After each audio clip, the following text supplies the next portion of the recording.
Welcome, friends. I'm so glad you're here. Whether you're drifting towards sleep, unwinding after a long day, or simply looking for a quiet companion, you found the right place. Before we begin, I'd love to know where in the world are you listening from. Perhaps you're wrapped in a blanket, sitting by a softly lit window, or resting somewhere under an open sky. Wherever you are, I hope you're warm, comfortable, and ready to wander with me into the deep memory of our oceans, where the question of Atlantis dissolves into something far more mysterious than myth. If you find peace or curiosity in these gentle stories, please consider liking the video, subscribing to the channel, or sharing it with someone who might need a moment of stillness too. And to those who've already joined along, thank you. 3 miles beneath the surface of the Mediterranean Sea, in trenches so deep that sunlight has never touched their floors, sediment accumulates grain by grain in perfect silence. Each microscopic particle carries within it the chemical signature of the world above the salt content of ancient seas, the pollen of forests that bloomed and died, the volcanic ash from eruptions that darkened skies for years. Here, in layers so thin they measure in millimeters, lies a record more complete than any human archive, more faithful than any memory carved in stone. The seafloor receives everything with infinite patience. Dust from the Sahara drifts down through 2 miles of black water, settling alongside the calcium shells of plankton that lived and died in surface waters warmed by a sun that shone on civilizations now forgotten. Fragments of meteors that crossed space for millions of years find their final rest here, mixed with clay washed from mountains that no longer exist. The deep ocean remembers what the land forgets: the exact temperature of seas that lapped against shores where no footprint remains. The chemistry of air breathed by people whose names were never written down, whose languages dissolved into silence centuries before the first alphabet was conceived. In the eastern Mediterranean, where legend places Atlantis somewhere beyond the Pillars of Hercules, core samples reveal something remarkable. The sediment speaks of times when this sea was not a sea at all, but a landscape of salt flats and bitter lakes, a desert basin deeper than the Grand Canyon. Wind howled across crystalline plains where now fish swim in eternal darkness. The limestone that forms the bedrock of Greek islands still bears the microscopic fossils of creatures that swam in tropical seas, back when these mountains lay beneath warm, shallow waters near the equator, before continents drifted to their present positions with geological slowness that makes human history seem like a single heartbeat. Scientists drill into this ancient memory with hollow tubes that penetrate centuries with each meter. They extract cylinders of compressed time, where each layer represents decades or centuries of patient accumulation. The drilling platforms float on surface waters blue as lapis lazuli, their lights reflecting in gentle swells, while far below their instruments, probe deposits laid down when ice sheets covered half of Europe and mammoths walked where London now stands. Under microscopes, they read the story written in diatoms, tiny glass-walled algae whose delicate forms record the salinity, temperature, and chemistry of waters that existed long before human memory began, long before the first proto-language distinguished between sea and sky. The mystery embedded in these cores runs deeper than any question of Atlantis. How many times has this sea vanished and returned? How many landscapes have been drowned, preserved in salt, and drowned again? The sediment holds secrets that make Plato's sunken city seem like yesterday's news, evidence of transformation so vast they dwarf any human catastrophe. Layers tell of epochs when the Mediterranean basin lay empty, a rift valley deeper than the Dead Sea. Its floor, covered in salt, deposits thousands of feet thick. Only the patient accumulation of geological evidence reveals this incredible truth: that one of Earth's greatest seas has died and been reborn more than once. The drilling cores bring up samples of these ancient salt beds, crystalline formations that grew in the supersaturated brine of dying seas. Halite crystals the size of dinner plates preserve tiny bubbles of that primordial water, samples of an ocean that existed before human ancestors descended from trees. When geologists crack open these salt crystals in laboratory clean rooms, they sometimes discover microscopic organisms still alive after millions of years of crystalline suspended animation bacteria that witnessed the birth and death of seas, now awakening under artificial lights to find their world transformed beyond recognition. Yet, even as these layers accumulate in darkness, they preserve moments of brightness. Volcanic glass from eruptions that lit the ancient sky spreads in bands across the seafloor, marking exact moments in deep time. The Santorini eruption that may have inspired Atlantis legends appears as a distinct layer of pumice and ash, its chemical fingerprint unmistakable even after 35 centuries of burial. Somewhere in these compressed millennia lie the chemical traces of every civilization that ever looked out across these waters, wondering what lay beyond the horizon. Bronze Age smelters left their signature in lead isotopes. Roman silver mines contributed their particular chemistry to Mediterranean sediments. Medieval warming periods and little ice ages appear as shifts in the abundance of cold water versus warm water foraminifera. The ocean remembers them all, and remembers, too, the countless eons when no eyes existed to see the light dancing on its surface. In the deepest cores, below layers that record human presence, lie deposits from when the Mediterranean was young, when it first connected to the Atlantic through a narrow strait. Below that, sediments from when this sea was part of the ancient Tethys Ocean, which stretched from what is now the Atlantic to the Pacific before the collision of Africa and Europe began to squeeze it out of existence. Each layer a library, each grain a word in an epic written in the language of chemistry and time. The Mediterranean's deepest secrets rest in abyssal plains where the pressure would crush a human body instantly, where the temperature hovers just above freezing despite the warm surface waters miles above. Here, in perpetual midnight, the sediment continues its patient accumulation. Grain by grain, season by season, the seafloor rises imperceptibly, entombing whatever traces of our civilization will survive the next million years. Perhaps future archaeologists, if such beings exist, will drill through our compressed remains and wonder at the brief chemical anomaly we represent, the thin layer, marking the moment when one species temporarily altered the chemistry of atmosphere and ocean before disappearing back into the geological silence from which it emerged. The Mediterranean holds within its deepest basins a secret so profound that when scientists first discovered it, they questioned their own instruments. Between 5.96 and 5.33 million years ago, this sea that now cradles the ruins of ancient civilizations was not a sea at all, but a hellish landscape of salt deserts stretching below sea level for hundreds of miles. The Messinian salinity crisis, as geologists now call this chapter of deep time, transformed one of Earth's great water bodies into something resembling the surface of an alien planet.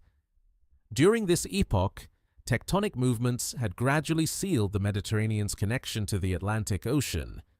The Strait at Gibraltar, that narrow passage between continents, closed like a geological valve, with its lifeline to the open ocean severed. The Mediterranean began to die. Under the relentless heat of the Miocene sun, water evaporated faster than rivers could replace it. The great sea shrank, concentrating its dissolved salts until even the hardiest marine life could no longer survive in its increasingly toxic brine. As water levels dropped, vast expanses of seafloor emerged into air that had not touched them for millions of years. Salt-encrusted mudflats stretched to horizons where no horizon should exist. In the deepest basins, where Rome and Athens would one day rise along distant shores, salt lakes glowed with unearthly colors, pink from halophilic bacteria that thrived in saturations poisonous to all other life. White, where gypsum crystals grew in geometric perfection across mineral plains that no animal would walk for another million years. The evaporate deposits that formed during this period now lie buried beneath thousands of feet of later sediment, but drilling reveals their extraordinary thickness. In some places, the salt beds measure over a mile deep, a testament to the cycles of drying and flooding that repeated across hundreds of thousands of years. These are not simple salt flats like those found in desert basins today, but layered monuments to geological patience, where each stratum records a different phase of the Mediterranean's slow strangulation and brief resurrections. Within these salt deposits, scientists discover the preserved remains of strange ecosystems that flourished in the dying sea's final refugia. Deep brine pools harbored communities of organisms adapted to salinities that would kill ordinary marine life in minutes. Microscopic foraminifera developed shells thick enough to withstand the crushing osmotic pressure of water saltier than the Dead Sea. These tiny survivors left their calcium carbonate tests in sediment layers that now serve as precise chronometers, marking the exact pace of the sea's decline and the equally exact timing of its eventual rebirth. The Messinian landscape would have resembled nothing in the modern world. Where the Balearic Islands now rise from azure waters, rocky peaks jutted from salt plains under skies hazed with mineral dust. The future sites of Venice and Alexandria lay thousands of feet below global sea level, their bedrocks scoured by winds carrying crystals of gypsum and halite. Rivers that once flowed gently into coastal bays now plunged over limestone cliffs in waterfalls taller than Niagara, carving gorges through exposed seafloor as they sought the shrinking remnants of the ancient sea. Archaeological evidence suggests that during this period, large mammals migrated across the dry Mediterranean basin.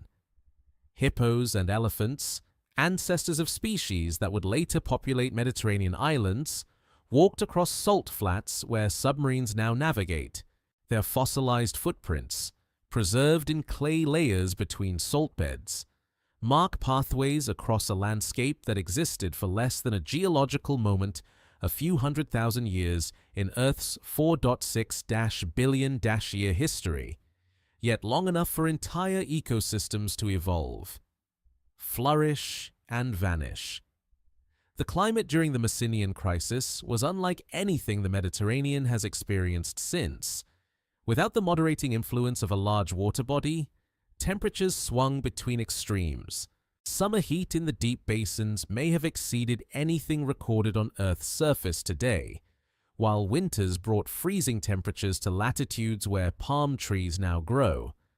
Dust storms, laden with salt crystals, swept across continents, carrying the chemical signature of the dying sea as far north as the Arctic Ocean and as far south as equatorial Africa. Yet even as the Mediterranean withered, life found ways to persist in the most unlikely refugia. Freshwater springs that emerged from underground aquifers created oases in the salt desert, supporting pockets of vegetation that served as stepping stones for migrating fauna.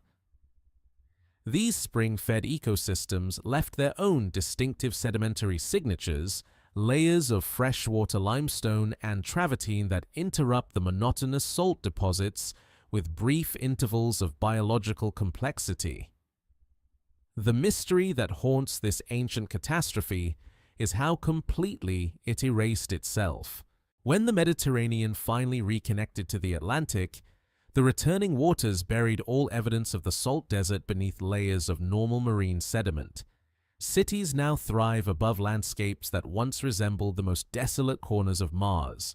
Fishermen cast nets over abyssal plains where camels might have walked, where the bones of terrestrial mammals lie entombed beneath salt beds that will dissolve away grain by grain over the next million years, leaving only the faintest chemical traces of an epoch when one of Earth's great seas simply ceased to exist.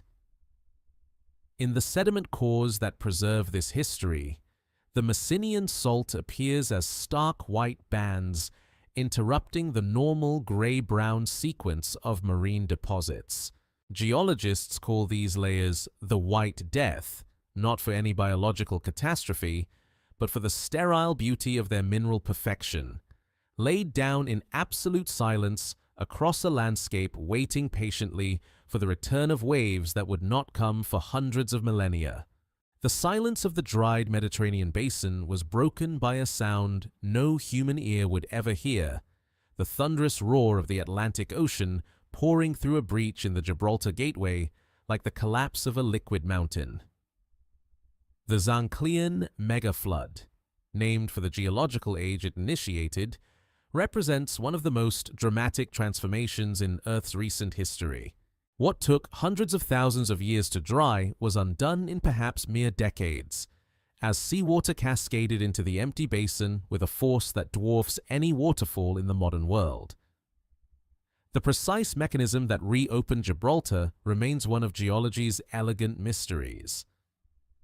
Tectonic forces that had slowly squeezed the strait closed now shifted with imperceptible patience, allowing Atlantic waters to find the smallest crack in the barrier between Africa and Europe.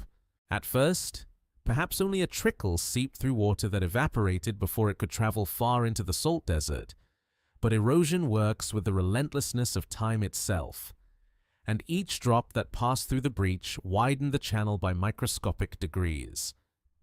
When the breakthrough finally came, it transformed the Mediterranean basin into the largest waterfall system Earth has ever known. Water plunged over limestone cliffs higher than modern skyscrapers, filling valleys that had been dry for millennia with a sound like continuous thunder.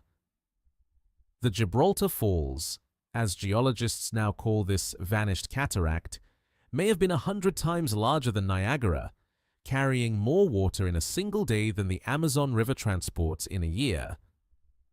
The spray from these falls would have created its own weather system, with clouds and rain patterns extending hundreds of miles into the basin.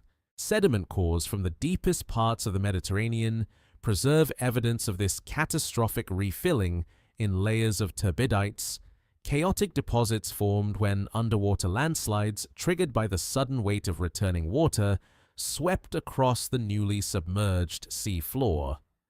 These sediment flows entombed entire landscapes in geological moments, preserving the salt desert's final configuration like amber preserves insects, buried river channels, wind-carved rock formations, and salt crystal gardens lie frozen in time beneath layers of Mediterranean mud.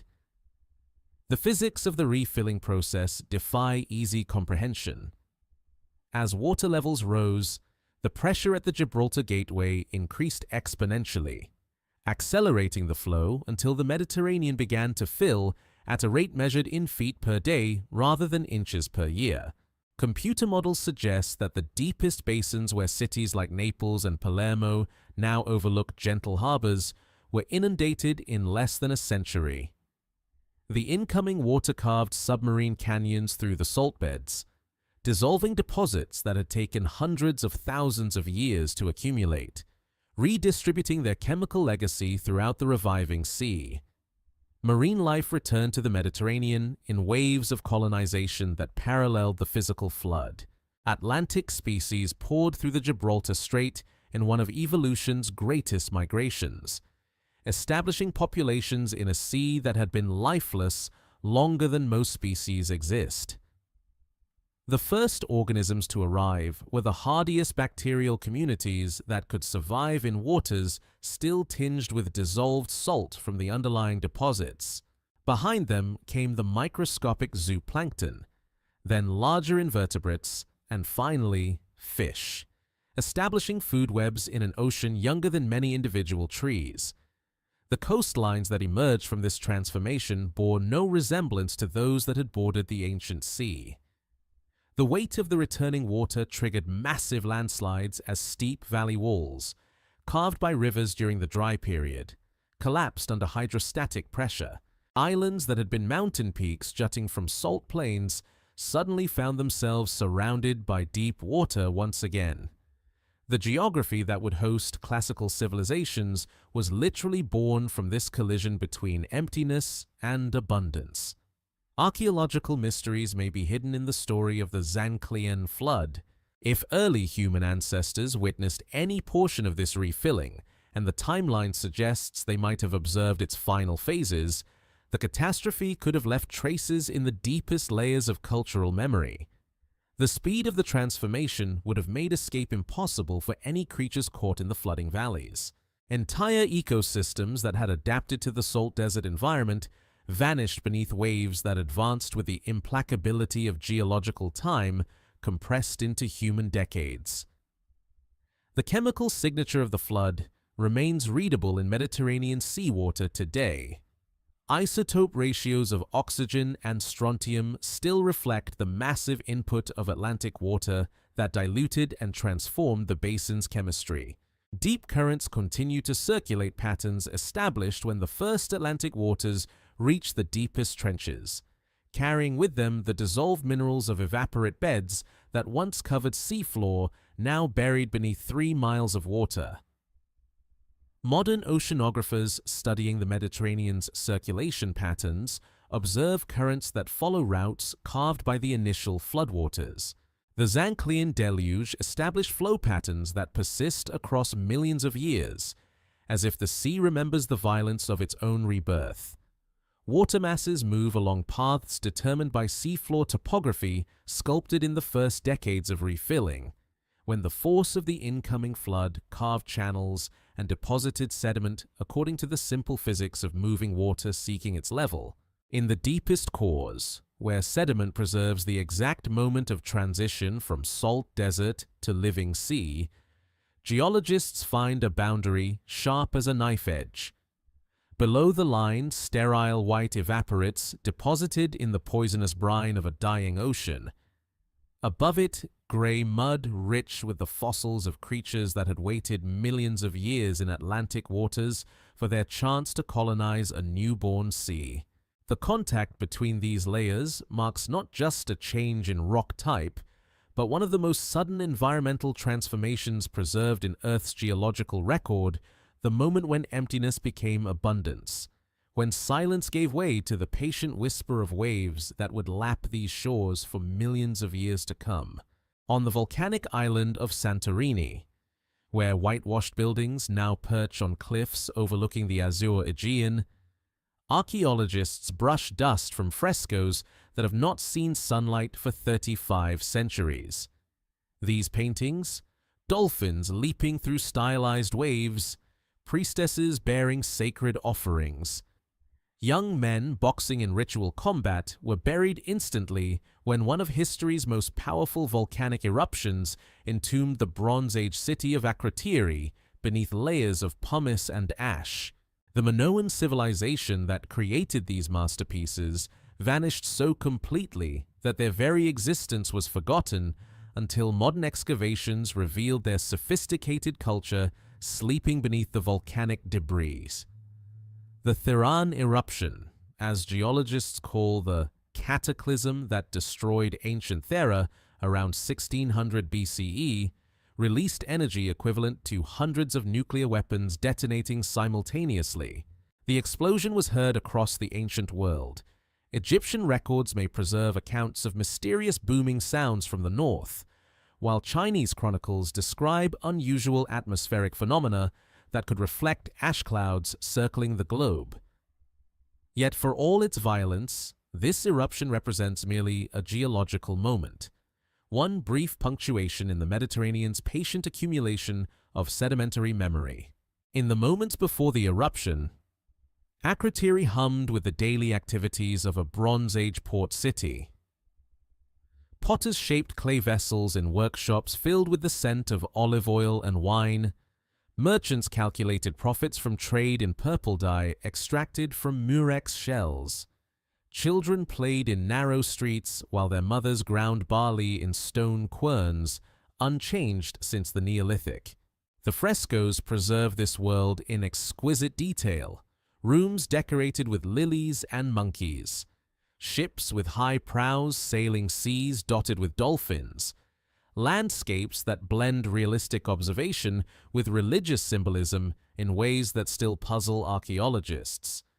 The Minoans who inhabited Akrotiri possessed technologies that would not be rediscovered for centuries after their disappearance.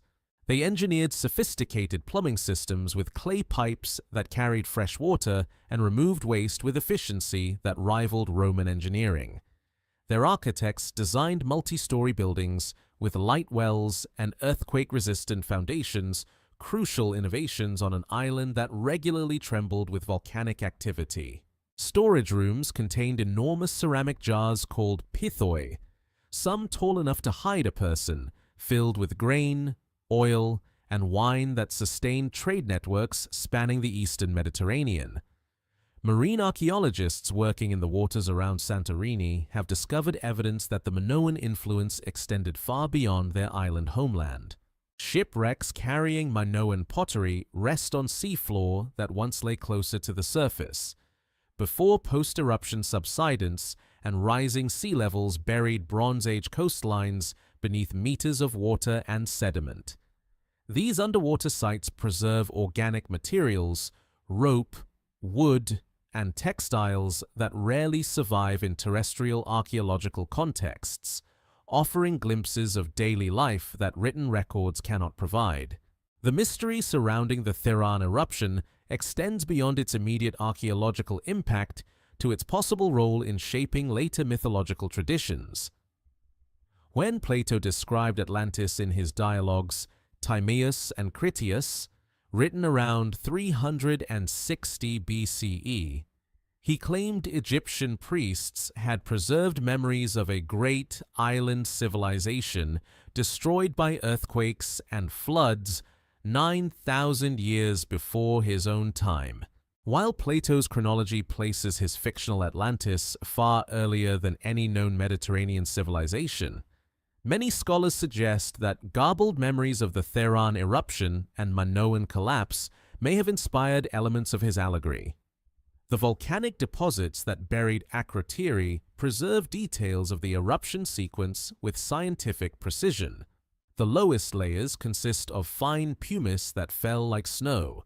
Accumulating slowly enough that residents had time to flee, no human remains have been found in the buried city. Above this lies coarser material ejected in more violent phases, when the eruption column collapsed and pyroclastic flows raced across land and sea at speeds exceeding hurricane winds. The final layers contain ash that settled from atmospheric clouds that may have circled the planet, contributing to climate anomalies recorded in ice cores from Greenland and tree rings from bristlecone pines in California. Tsunami deposits found on coastlines throughout the eastern Mediterranean provide evidence that the Theran eruption generated massive waves that swept across the Aegean and beyond. These deposits, layers of marine sand and shells found far inland and well above normal high tide levels, mark the passage of waves that may have reached heights of over 100 feet in some locations. The tsunamis would have struck coastal settlements with little warning, erasing harbors and beaches that had supported Bronze Age maritime culture for centuries. The Minoan Linear. A script, found on tablets throughout their former territory, remains one of archaeology's most tantalizing unsolved puzzles. Unlike the later Linear B script used by Mycenaean Greeks, Linear A has resisted all attempts at decipherment. The clay tablets that preserve this writing system record transactions, inventories, and administrative details from a civilization that managed complex economic networks without leaving behind any literature that modern scholars can read. These silent archives hint at sophisticated bureaucracies, religious practices, and social structures that vanished with the people who created them. On Crete, The largest Minoan settlements show evidence of decline that began before the Theran eruption and continued for centuries afterward. Palaces that once housed elaborate court ceremonies were abandoned or destroyed. Their frescoes left to fade in empty rooms where princes once held audience. The causes of this broader Minoan collapse remain debated: climate change, internal conflict, invasion by Mycenaean Greeks, or some combination of factors that left the civilization vulnerable when natural disaster struck their northern outposts. In the sediment cores extracted from the deepest parts of the Aegean Sea, the Theran eruption appears as a distinct white layer of volcanic glass sandwiched between darker marine deposits. This marker horizon allows geologists to synchronize events across the entire eastern Mediterranean, providing a timestamp more precise than radiocarbon dating for archaeological sites of the Late Bronze Age. The ash layer serves as a geological bookmark, marking the exact moment when one of the ancient world's most sophisticated civilizations encountered forces beyond their control or comprehension. Modern volcanologists studying Santorini's caldera recognize that the island remains active, with underwater fumaroles still venting heated water into the Aegean. The circular bay that now forms the island's heart is actually a collapsed magma chamber, flooded by seawater after the Bronze Age eruption. Beneath this deceptively calm lagoon, magma continues its patient accumulation, building pressure for future eruptions that will add new chapters to the Mediterranean's long geological memory.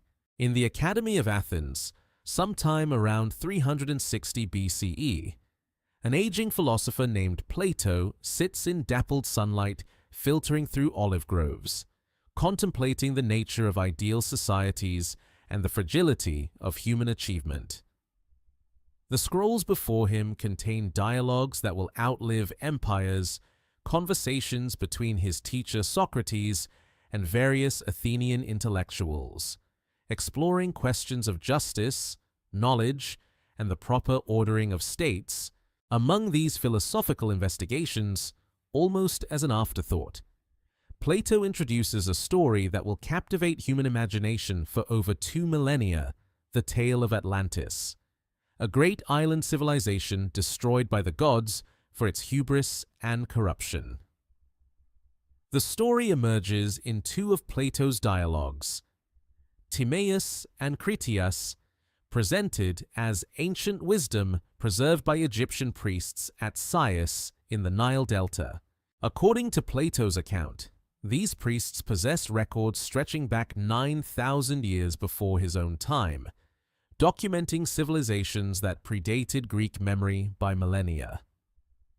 The priest Sontius tells the Athenian lawgiver Solon about Atlantis, a maritime empire larger than Libya and Asia combined, situated beyond the Pillars of Hercules, possessed of advanced technology and immense wealth, ultimately destroyed in a single day and night of earthquakes and floods around 9,600 BCE. Plato's description of Atlantis reads like a masterclass in world-building, complete with precise geographical details, complex political structures, and elaborate religious practices. The island consists of concentric rings of land and water, with the royal palace at its center, surrounded by walls plated with brass, tin, and orichalcum, a mysterious metal more precious than gold.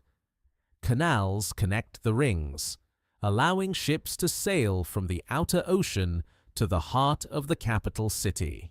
The Atlanteans possess advanced metallurgy, sophisticated agriculture, and a powerful navy that conquers much of the Mediterranean world before divine judgment strikes their homeland. The numerical precision of Plato's account, 9,000 years before Solon's time, islands larger than Libya and Asia, armies numbering in the hundreds of thousands, serves a philosophical rather than historical purpose. These vast scales emphasize the magnitude of human achievement and its ultimate insignificance before divine justice. The number 9 itself held sacred significance in ancient Greek thought, representing completion and perfection. While the multiplication by thousands transforms historical time into mythical time, placing events beyond the reach of ordinary human memory, Egyptian temple records from Sayers do preserve lengthy king lists and historical chronicles, carved in hieroglyphs on temple walls and written on papyrus scrolls that stretched back centuries before Plato's birth. These archives documented floods of the Nile, wars with neighboring kingdoms, and the rise and fall of dynasties with meticulous attention to chronology. However, no existing Egyptian text contains any reference to Atlantis, despite the survival of thousands of papyri and inscriptions from the period when such records supposedly existed. The mystery deepens when scholars examine Plato's sources and methods. Unlike his contemporaries, Herodotus and Thucydides, who traveled extensively to gather information for their histories, Plato shows little interest in empirical research or fact-checking. His dialogues prioritize philosophical truth over historical accuracy, using stories and allegories to illustrate abstract principles rather than document actual events. The Atlantis narrative fits perfectly within this pedagogical framework, serving as a cautionary tale about the corruption of ideal states rather than a genuine historical account. Archaeological evidence from the Mediterranean world of 9600 BCE, the period when Plato claims Atlantis flourished and vanished, reveals a landscape utterly unlike his description. At that time, the last ice age was ending, sea levels were rising, and human societies consisted of small hunter-gatherer bands possessing stone tools and basic pottery. No civilization existed with the technological sophistication, political complexity, or maritime capabilities that Plato attributes to Atlantis. The very concept of large-scale agriculture, monumental architecture, and organized states would not emerge in the Mediterranean for another 6,000 years. Yet Plato's narrative incorporates elements that ring true to modern archaeological understanding of Bronze Age civilizations.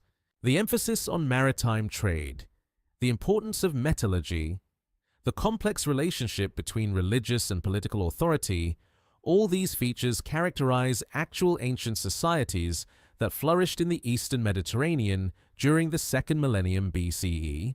The destruction of Atlantis by earthquakes and floods parallels the documented collapse of several Bronze Age civilizations, including the Minoans of Crete and the Hittites of Anatolia, both devastated by natural disasters and subsequent social upheaval.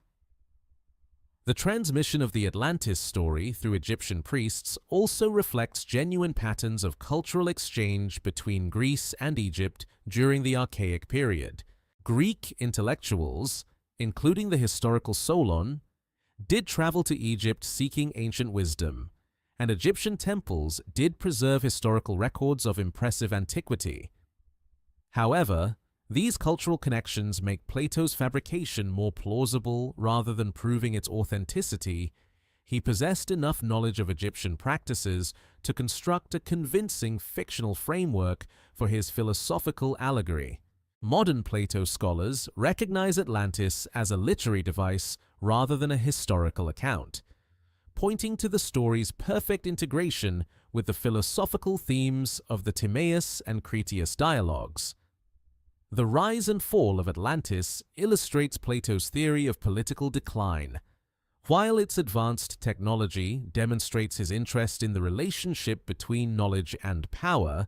The civilization's ultimate destruction serves as a warning about the dangers of material prosperity divorced from spiritual wisdom, a central concern throughout Plato's political philosophy. The enduring appeal of Atlantis reflects humanity's fascination with lost civilizations and vanished golden ages. Every generation rediscovers Plato's story and interprets it according to contemporary concerns, whether colonial expansion, technological progress, environmental destruction, or social collapse. The very vagueness of Plato's geographical descriptions allows Atlantis to be relocated anywhere human imagination desires, from the Atlantic Ocean to Antarctica, from the Mediterranean to the Pacific, always just beyond the reach of definitive disproof. In the manuscript, traditions that preserved Plato's dialogues through the fall of the Roman Empire and the rise of medieval Christianity, scribes faithfully copied the Atlantis narrative alongside his discussions of mathematical philosophy and political theory. These medieval scholars, lacking the archaeological evidence that would later illuminate Bronze Age civilizations, accepted Atlantis as historical fact, incorporating it into world chronicles that traced human history from the biblical creation to their own times. Only with the development of modern critical scholarship would Atlantis retreat from history into the realm of philosophical allegory, where Plato originally intended it to reside. Beneath the waters of Alexandria's harbor, where Cleopatra's palaces once overlooked one of the ancient world's busiest ports, marine archaeologists swim through royal chambers that have been submerged for over 1,000 years. Their diving lights illuminate granite columns still bearing hieroglyphic inscriptions, marble statues with faces worn smooth by centuries of Mediterranean currents, and paved courtyards where fish now school above mosaics that once reflected torchlight during imperial banquets. This is Anti-Rhodos, the royal quarter of ancient Alexandria, swallowed by earthquakes and rising seas that transformed one of antiquity's greatest cities into an underwater museum. The submersion of Alexandria's eastern harbor represents only one example of a phenomenon that has shaped Mediterranean coastlines throughout recorded history. Unlike Plato's fictional Atlantis, these drowned cities left behind tangible evidence of their existence: stone foundations, ceramic sherds, and bronze artifacts that resist the sea's patient dissolution. The process of their drowning was neither sudden nor dramatic, but rather the result of geological subsidence, earthquakes, and the gradual rise of sea levels that has continued since the end of the last ice age with imperceptible but relentless persistence. Off the coast of southern Greece, in the waters near Peloponnese, lies Pavlopetri, perhaps the world's oldest submerged town, dating to around 2800 BCE. This Bronze Age settlement rests beneath only 12 feet of water, its stone foundations and street layouts still clearly visible to underwater archaeologists equipped with scuba gear and underwater cameras. The town's preservation results from the gentle nature of its submersion, slow enough that sediment buried and protected the structures before marine erosion could destroy them, yet complete enough that the site remained hidden until aerial photography in the 1960s revealed geometric patterns on the seafloor that could only be artificial. The discovery of Pavlopetri revolutionized understanding of Bronze Age urban planning, revealing sophisticated knowledge of water management, defensive architecture, and commercial organization among Mediterranean peoples 4,000 years ago. Underwater excavations have uncovered evidence of olive oil production, ceramic workshops, and storage facilities that supported a population engaged in both local agriculture and long-distance trade. The site's submersion preserved organic materials that rarely survive in terrestrial archaeological contexts: wooden beams, rope fragments, and even ancient seeds that provide direct evidence of Bronze Age diet and technology. Along the coast of Egypt, the ancient city of Heraklion, known to the Greeks as Thonis, slumbers beneath Abu Qir Bay, 30 feet below the surface of waters that once lapped at its temple steps. This was Egypt's primary Mediterranean port before the founding of Alexandria, a cosmopolitan center where Greek merchants traded with Egyptian priests and Phoenician sailors loaded ships with grain destined for cities throughout the ancient world. The city's gradual subsidence began during the Roman period, accelerated by earthquakes that liquefied the Nile Delta's saturated sediments, causing entire neighborhoods to sink as if swallowed by quicksand. French marine archaeologist Franck Godillot's expeditions to Heraklion have recovered colossal statues of pharaohs and gods, bronze temple decorations, and thousands of everyday objects that illuminate daily life in a multicultural port city. The most remarkable finds include intact wooden ships, their hulls preserved in the anaerobic mud of the harbor bottom, loaded with amphora that still contain traces of the wines, oils, and perfumes they carried when the city's docks bustled with international commerce. These vessels provide unprecedented insights into ancient shipbuilding techniques and trade networks that connected the Mediterranean world centuries before the Roman Empire. The Black Sea preserves even more extraordinary examples of underwater archaeological sites, where the absence of wood-eating organisms in the deep, oxygen-poor water has created conditions approaching perfect preservation. At depths exceeding 500 feet, ancient shipwrecks rest on the seafloor with their masts still standing, their rigging intact, and their cargo holds filled with amphora arranged exactly as they were loaded centuries ago. Some of these vessels date to the classical period, carrying Greek wine and olive oil to colonies around the Black Sea, while others represent Byzantine trading expeditions that connected Constantinople to the distant shores of the Caucasus. The most remarkable Black Sea discovery occurred in 2018, when archaeologists located a Greek merchant vessel from around 400 BCE lying intact at a depth of over 7,000 feet. The ship's preservation is so complete that even the rope still coils around wooden cleats, and the steering oars remain lashed to the stern. This vessel matches almost exactly the ship depicted on ancient Greek pottery, showing Odysseus tied to the mast while listening to the Siren's song, a connection that bridges archaeology and literature in ways that illuminate both Homer's accuracy in describing contemporary shipping and the reality of ancient maritime technology. In the Western Mediterranean, Roman coastal settlements lie submerged along shorelines from Spain to Tunisia, their mosaic floors and villa foundations marking high water marks from an era when sea levels stood several feet lower than today. These sites preserve evidence of Roman hydraulic engineering, including harbor installations, fish ponds, and elaborate Nymphia decorative fountains and pools that once graced seaside estates.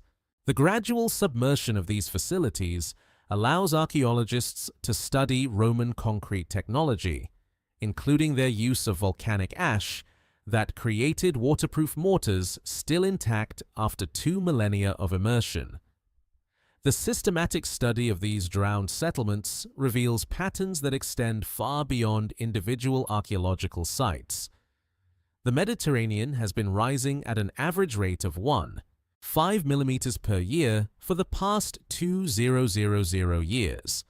While tectonic subsidence adds another variable that affects different coastlines at different rates, the cumulative effect has submerged approximately 6 feet of coastal area since Roman times, drowning not just individual structures, but entire landscapes that supported ancient agriculture, harbors that facilitated commerce, and residential districts that housed thousands of inhabitants.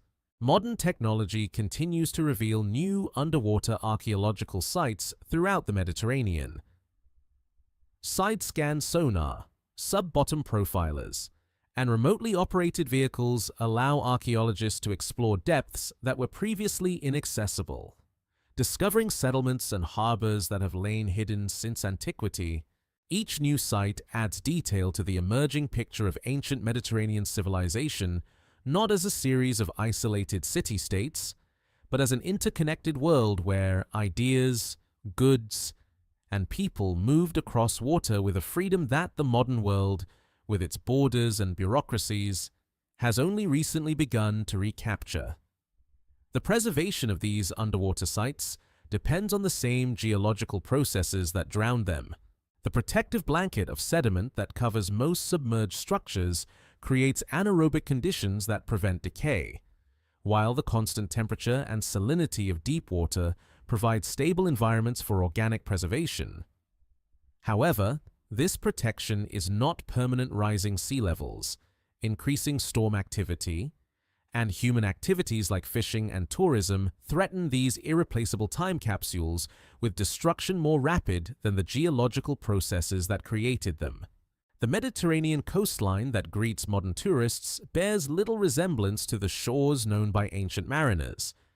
Since the peak of the last ice age, roughly 20,000 years ago, global sea levels have risen over 400 feet, drowning river valleys, flooding coastal plains, and transforming the geography of human civilization. This inexorable rise continues today at a pace measured in millimeters per year, imperceptible to human senses, yet relentless as the retreat of glaciers that began when woolly mammoths still roamed European steppes and early humans painted masterpieces on cave walls in southern France. The mechanism driving this transformation operates on scales that dwarf human experience. During the last glacial maximum, ice sheets over a mile thick covered much of northern Europe and North America, locking up so much of Earth's water that ocean levels dropped to expose vast continental shelves now hidden beneath hundreds of feet of seawater. The weight of these ice sheets pressed down on the continents with crushing force, while the reduced ocean volume meant that areas now submerged were dry land supporting forests, rivers, and the seasonal migrations of animals that left their bones in sediments now accessible only to deep-sea drilling rigs. As global temperatures began their slow climb toward modern levels, the great ice sheets started their equally gradual retreat. Meltwater carved channels through landscapes that had been frozen for tens of thousands of years, carrying sediment loads that turned rivers into torrents of liquid earth. This water had only one destination: the world's oceans, which began to rise at rates that varied with the speed of melting but averaged several meters per century during the most rapid phases of deglaciation. For early human societies adapting to post-glacial environments, rising seas represented not a crisis, but simply the natural state of a changing world. The Black Sea preserves the most dramatic example of how rapidly these water levels could rise. Around 600 years ago, when Neolithic farmers were establishing the first agricultural villages across southeastern Europe, the Black Sea existed as a much smaller freshwater lake sitting roughly 400 feet below its current level. Melting ice from the retreating European glaciers had raised the level of the Mediterranean to the point where seawater finally breached the rocky barrier at the Bosphorus, sending a cascade of salt water into the Black Sea basin that may have raised water levels by several feet per day. Geological evidence for this catastrophic flooding comes from sediment cores that show a sharp transition from freshwater lake deposits to marine sediments rich in saltwater organisms. The boundary between these layers is so abrupt that it suggests the transformation occurred within decades rather than centuries. Underwater archaeological surveys have discovered what appear to be the remains of Neolithic settlements on the Black Sea shelf, buried beneath sediments deposited during the initial flooding and subsequent centuries of gradual adjustment to the new water level. The flooding of the Black Sea basin represents only the most dramatic example of how rising seas transform the post-glacial landscape. Throughout the Mediterranean, river valleys that had been carved deep into exposed continental shelves during the Ice Age became drowned estuaries as rising water invaded the land. The Rhone Valley extended over 60 miles farther into what is now the Gulf of Lion, while the Nile Delta was much smaller, with the river flowing through a canyon that is now buried beneath hundreds of feet of marine sediment and the accumulated silt of 5,000 years of annual floods. Archaeological evidence suggests that some of the world's earliest farming communities may lie buried beneath these drowned coastal plains. The transition from hunting and gathering to agriculture occurred precisely during the period of most rapid sea level rise, between 12,000 and 8,000 years ago. Fertile river deltas and coastal lowlands would have provided ideal environments for experimenting with plant and animal domestication, But these very areas were most vulnerable to flooding as global ice sheets continued their retreat toward modern dimensions. The Persian Gulf offers another compelling example of landscapes lost to rising seas. During the last ice age, this body of water did not exist. The entire region was a river valley watered by the combined flows of the Tigris, Euphrates, and other rivers that now empty into the Gulf. This ancient river system, which geologists call the Kuwait River, flowed southeast through a landscape of freshwater marshes and woodlands that supported diverse wildlife populations and possibly some of humanity's earliest agricultural experiments. As sea levels rose, this river valley flooded gradually from the south, creating a series of freshwater and brackish lakes before finally becoming the saltwater gulf known to history. Mesopotamian flood myths, including the story that inspired the biblical account of Noah's Ark, may preserve cultural memories of this transformation not as a sudden deluge, but as the slow submersion of a familiar landscape over centuries that spanned dozens of human generations. The story of a great flood that destroyed the world takes on different meaning when understood as the gradual drowning of the only world that early agricultural societies had ever known. Coastal archaeological sites throughout the Mediterranean region show evidence of repeated adaptation to rising seas. Ancient harbors lie submerged beneath modern ports, their stone quays and breakwaters now serving as foundations for medieval and modern construction. Roman fish ponds along the Italian coast, designed to be filled by high tides, now rest permanently underwater, their geometric outlines still visible to underwater archaeologists exploring what were once the margins of imperial estates.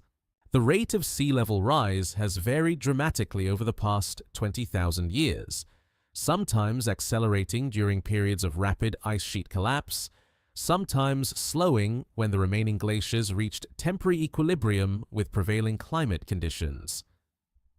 The most recent acceleration began during the Industrial Age, as human activities started to influence global climate in addition to the natural processes that had been driving deglaciation for millennia. Current rates of rise, measured by satellite altimetry and coastal tide gauges, suggest that the Mediterranean will continue to claim coastal areas at an accelerating pace throughout the coming centuries. Modern coastal cities throughout the Mediterranean face the same fundamental challenge that confronted their ancient predecessors, adapting to the reality of an ocean that refuses to respect human concepts of permanence. Venice struggles with aqua alta flooding that grows more frequent each decade, while low-lying neighborhoods in Alexandria and Thessaloniki experience storm surges that penetrate farther inland with each passing year. These modern concerns echo ancient patterns of adaptation and abandonment that have shaped Mediterranean civilization since the first farmers settled along shores that no longer exist.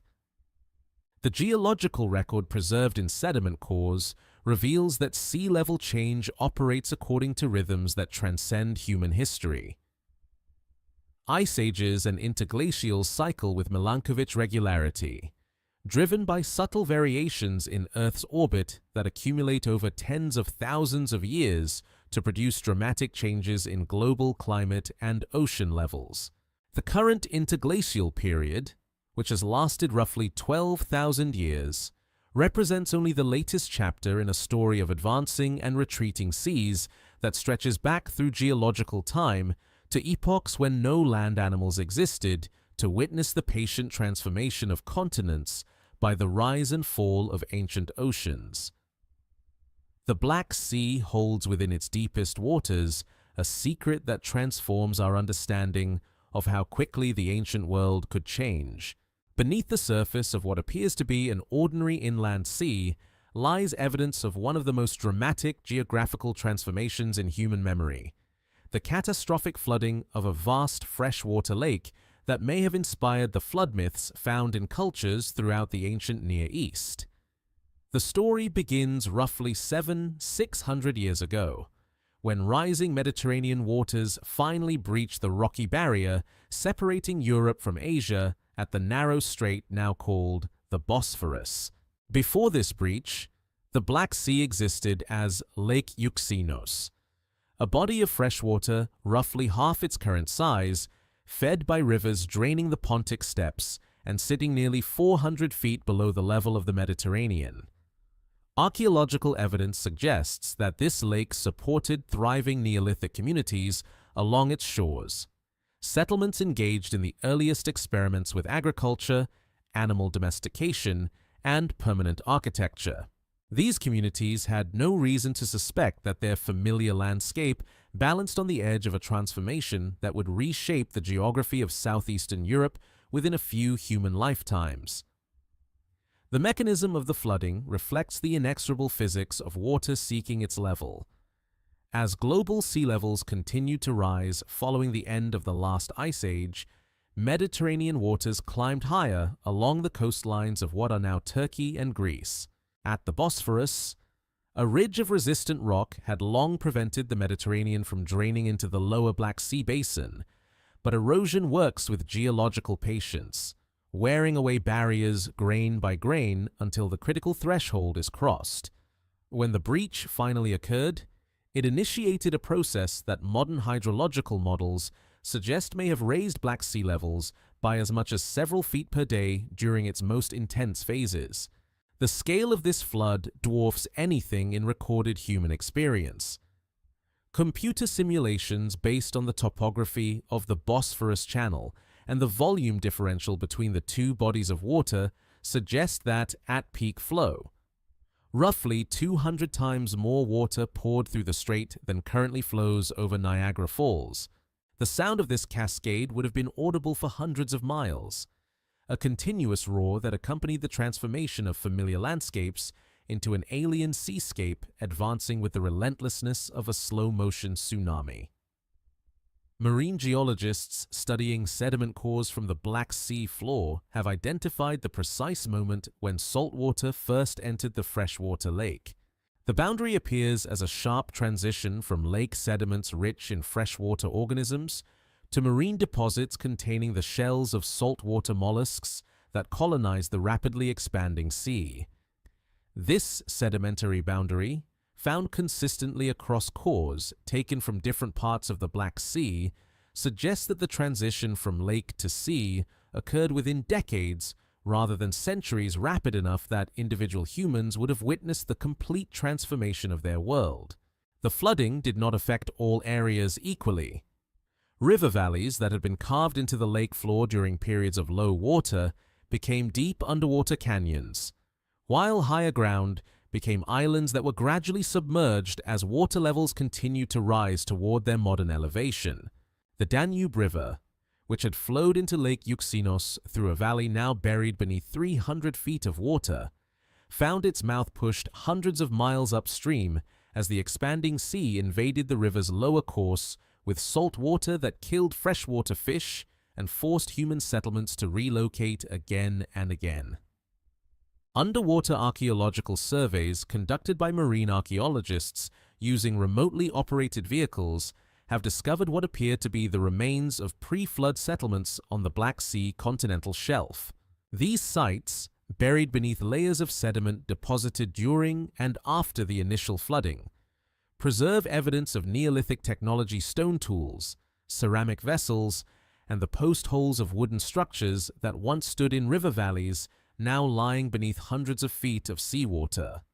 The preservation conditions in the Black Sea's oxygen-poor deep water are so exceptional that organic materials from these sites remain intact after nearly 8 millennia of submersion.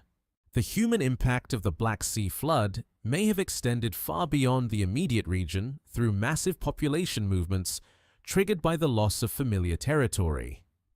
Genetic studies of modern European populations suggest that major migrations occurred during the period following the flood, as displaced communities carried their agricultural knowledge and cultural traditions into regions that had previously been occupied primarily by hunter-gatherer societies. These migrations may have accelerated the spread of farming throughout temperate Europe, as refugees from the flooded Black Sea region established new settlements and shared their agricultural innovations with indigenous populations. The flood's influence on human culture may be preserved in the mythological traditions of multiple ancient civilizations. The Epic of Gilgamesh.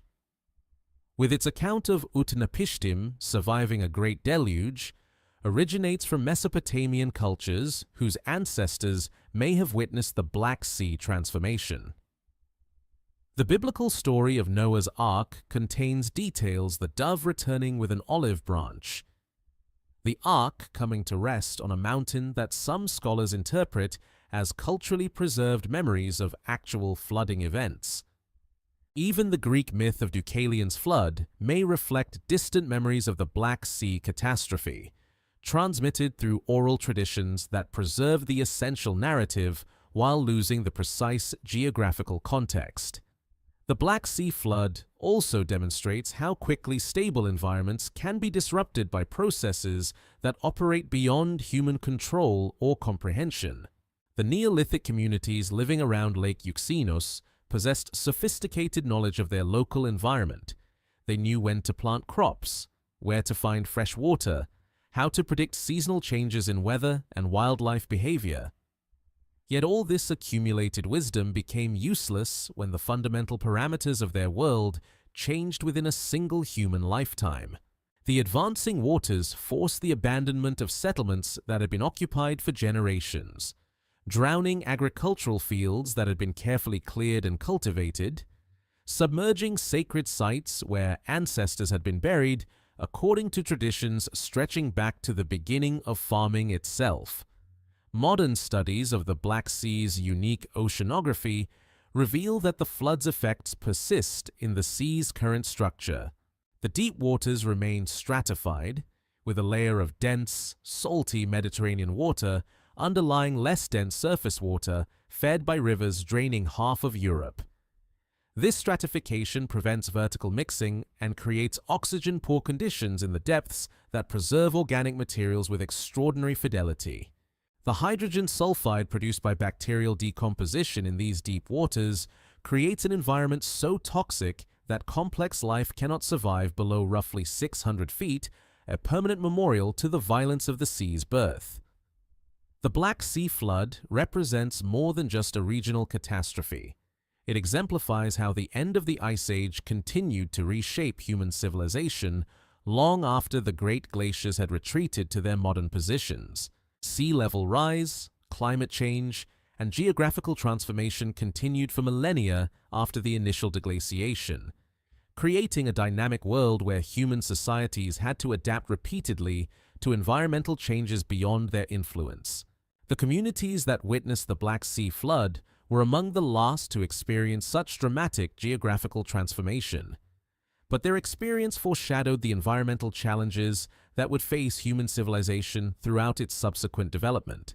In the cold waters of the North Sea, where oil rigs now pierce through centuries of accumulated sediment, lies the drowned landscape of Doggerland, a vast plain that once connected Britain to continental Europe with rolling hills, meandering rivers, and forests that supported some of Europe's last hunter-gatherer societies. This lost world, larger than modern England, disappeared beneath rising seas so gradually that its submersion spanned hundreds of human generations, each one adapting to a coastline that retreated a little farther inland with every passing decade. Doggerland takes its name from the Dogger Bank, a shallow area of the North Sea where fishing trawlers regularly brought up in their nets not just fish, but also the bones of mammoths, the antlers of giant deer, and stone tools crafted by Mesolithic peoples who hunted across landscapes now lying beneath 100 feet of seawater. These accidental archaeological discoveries, mixed with modern catches of cod and herring, provide glimpses of an ecosystem that flourished during the early Holocene, when global temperatures were warming, but sea levels had not yet risen to their modern heights. The geography of Doggerland, reconstructed from seismic surveys conducted by petroleum companies searching for North Sea oil deposits, reveals a complex landscape of river systems, lakes, and coastal marshlands that would have provided ideal habitat for the diverse wildlife populations emerging from Ice Age refugia. The Thames and the Rhine flowed together as a single river system, joined by tributaries from across northern Europe, creating a massive watershed that drained into the Atlantic far to the north of their current mouths.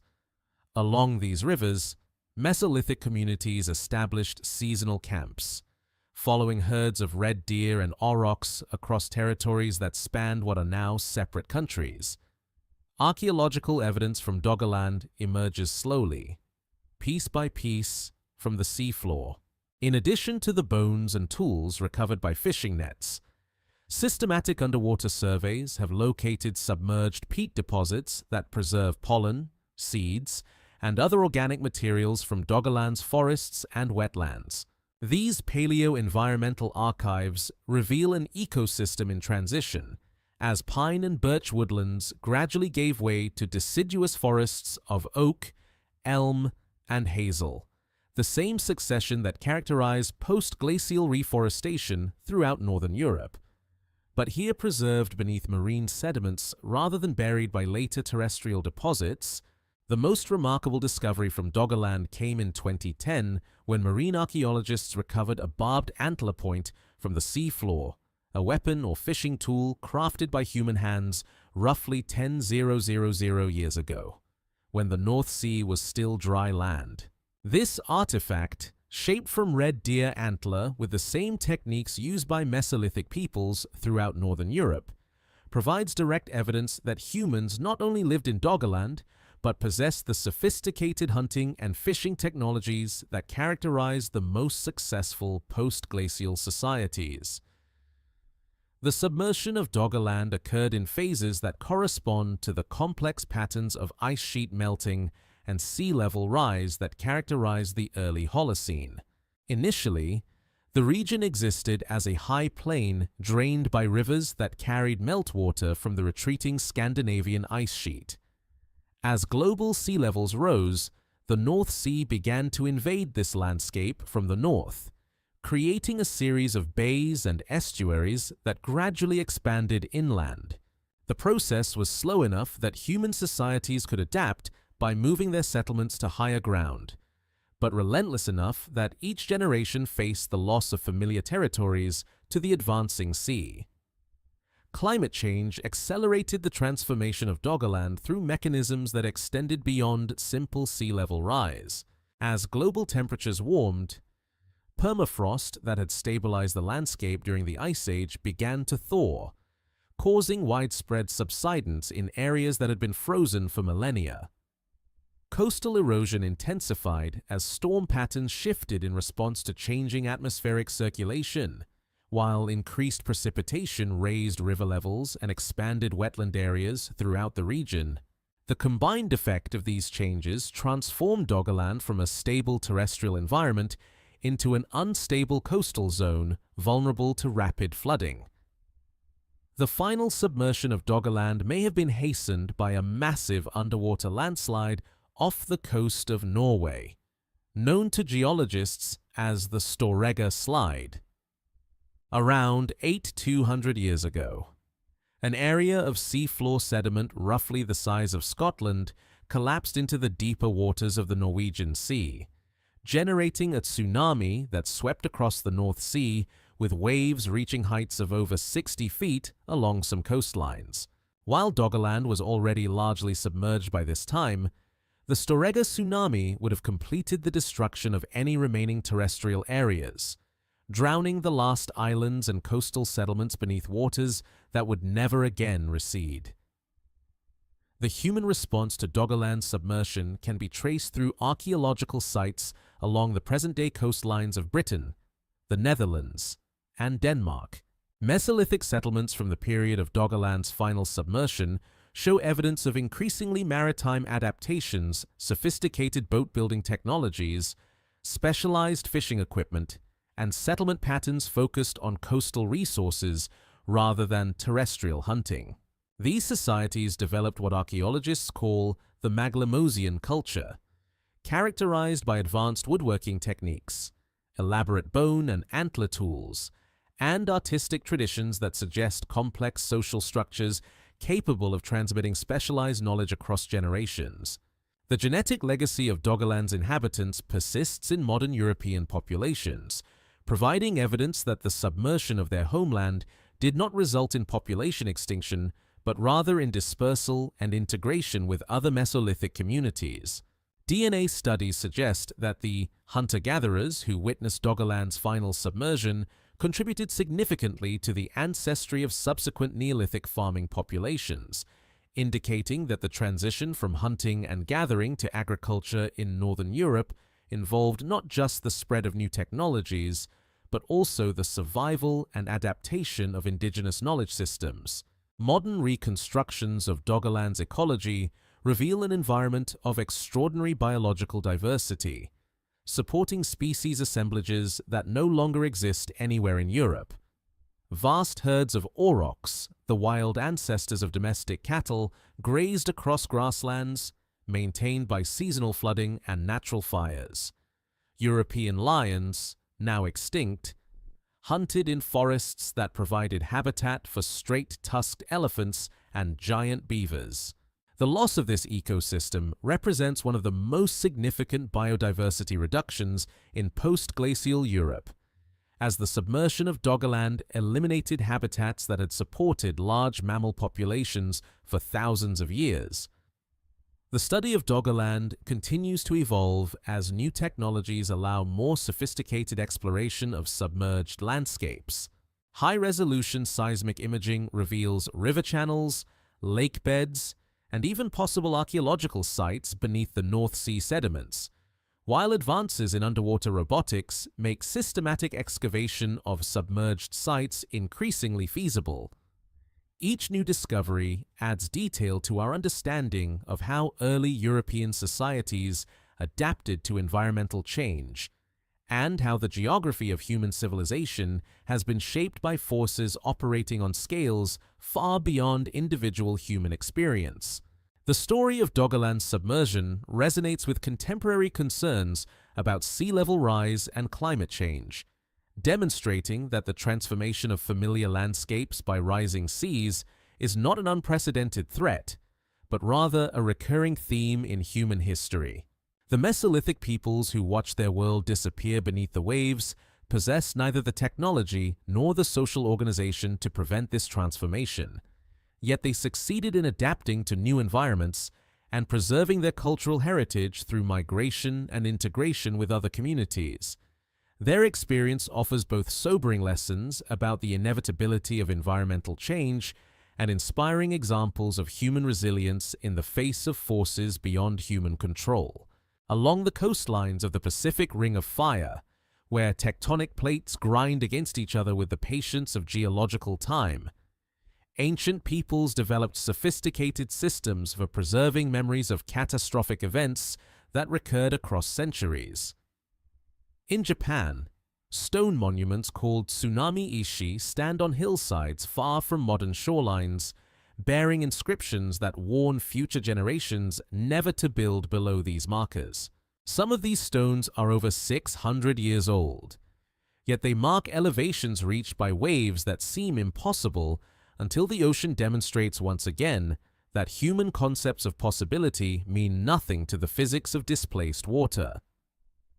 The coral atolls of the Pacific preserve their own archives of ancient tsunamis in formations that require no human interpretation.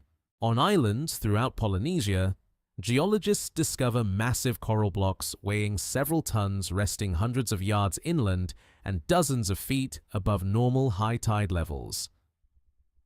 These coral missiles, torn from offshore reefs by tsunami waves and hurled across coastal plains with the force of liquid mountains, mark the passage of events that dwarf anything in recorded Pacific history.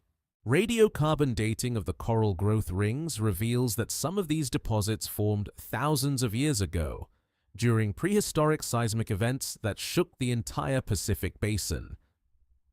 The most remarkable natural archive of tsunami history lies in the sediment layers of coastal marshes and lagoons throughout the Pacific Rim. Here, in quiet backwaters protected from normal wave action, Each major tsunami leaves a distinctive signature, a layer of marine sand containing microscopic marine organisms, deposited far inland when oceanic waters briefly invaded terrestrial environments. These tsunami deposits, sandwiched between normal marsh sediments rich in freshwater diatoms and terrestrial pollen, provide precise timing for prehistoric seismic events that occurred centuries or millennia before human observers began keeping written records. In the Cascade Range of the Pacific Northwest, Native American oral traditions preserve detailed accounts of the last great earthquake and tsunami to strike the region. The stories, passed down through dozens of generations of Makah, Kino, and other coastal peoples, describe a winter night when the earth shook so violently that entire forests slid into the sea, followed by waves that swept miles inland, destroying villages and transforming familiar landscapes into alien seascapes.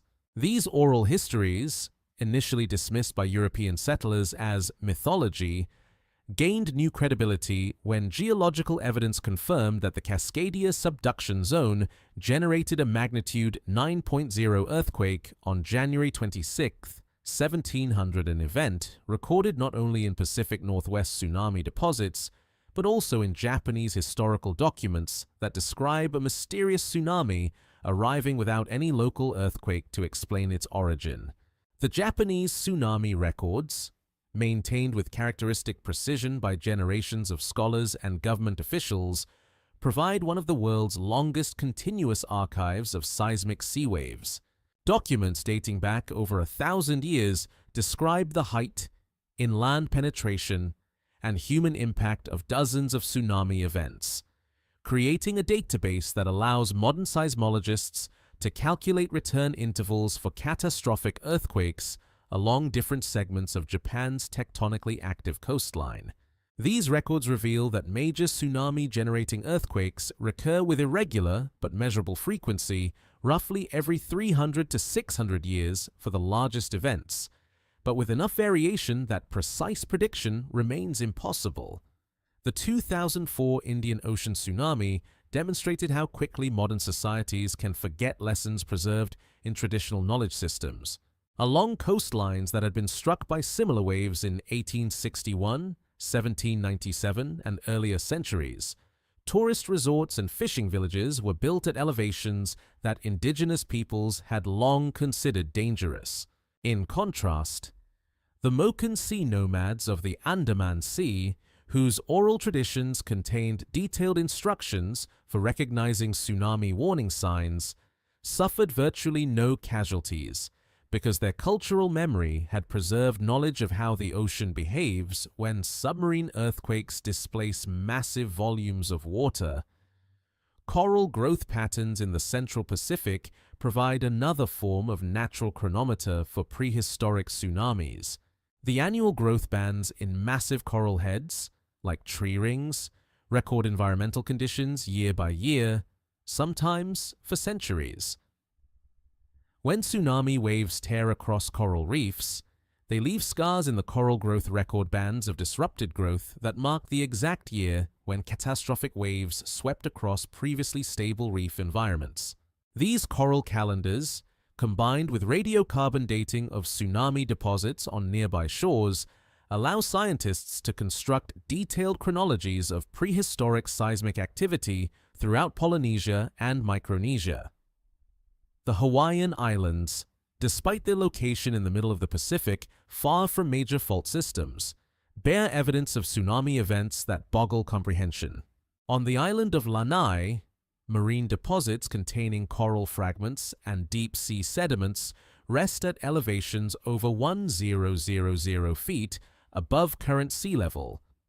These deposits, initially interpreted as evidence of ancient high sea levels, are now understood to record the passage of mega-tsunamis generated by massive underwater landslides.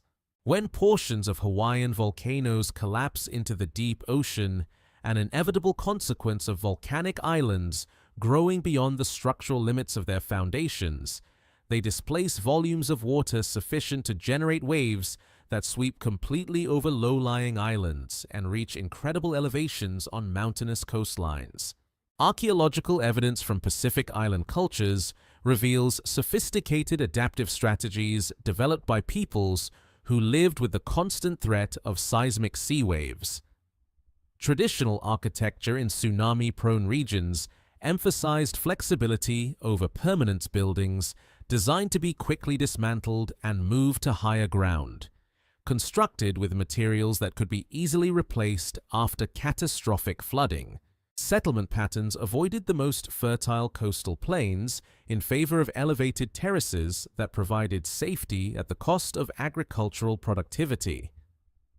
These adaptations, developed through centuries of experience with recurring natural disasters, demonstrate how human societies can successfully coexist with geological processes that operate on timescales far longer than individual human lifespans. The study of prehistoric tsunamis reveals that the modern Pacific, for all its apparent serenity, exists in a temporary lull between catastrophic events that will inevitably recur. The tectonic forces that generate earthquakes and volcanic eruptions operate according to stress accumulation patterns that unfold over centuries, building toward critical thresholds that will be exceeded regardless of human activities or intentions. Paleoseismic research suggests that the intervals between major tsunami events may be shortening in some regions, possibly due to changes in stress patterns caused by post-glacial rebound, sea level rise, or other factors that alter the delicate balance of forces acting on submarine fault systems. Modern tsunami warning systems, for all their technological sophistication, cannot match the temporal depth of natural archives that preserve evidence of prehistoric events exceeding anything in recorded history. Satellite communication networks and deep ocean pressure sensors provide real-time detection of tsunami-generating events, but they cannot predict the location or timing of future catastrophic earthquakes. The geological record suggests that societies throughout the Pacific Rim will continue to face tsunami threats that exceed the parameters of current emergency planning, making the traditional knowledge preserved in oral histories and cultural practices more relevant than ever for long-term survival in tectonically active regions. The coral blocks resting on Pacific islands, the tsunami stones standing sentinel on Japanese hillsides, and the sediment layers accumulating in coastal marshes all speak the same message in the patient language of geological time. The earth will shake, the ocean will rise, and coastal civilizations will face the recurring challenge of adapting to forces that operate according to schedules written in the slow accumulation of tectonic stress rather than the brief span of human memory. In laboratories around the world, geneticists extract DNA from ancient bones found in caves that were once above sea level, from sediment cores taken from continental shelves now submerged beneath hundreds of feet of seawater, and from the genomes of modern populations whose ancestors witnessed landscapes that exist now only in the chemical signatures written in their chromosomes. These molecular archives preserve stories of human dispersal and adaptation that complement the physical evidence found in submerged archaeological sites, revealing how rising seas have shaped not just the geography of human civilization, but the very genetic structure of our species. The most compelling evidence comes from studies of mitochondrial DNA genetic material passed down through the maternal line that accumulates mutations at predictable rates, creating a molecular clock that can date population movements and demographic changes with remarkable precision. When geneticists analyze the mitochondrial sequences of coastal populations throughout the world, they discover patterns that reflect repeated episodes of population bottlenecks and rapid expansion.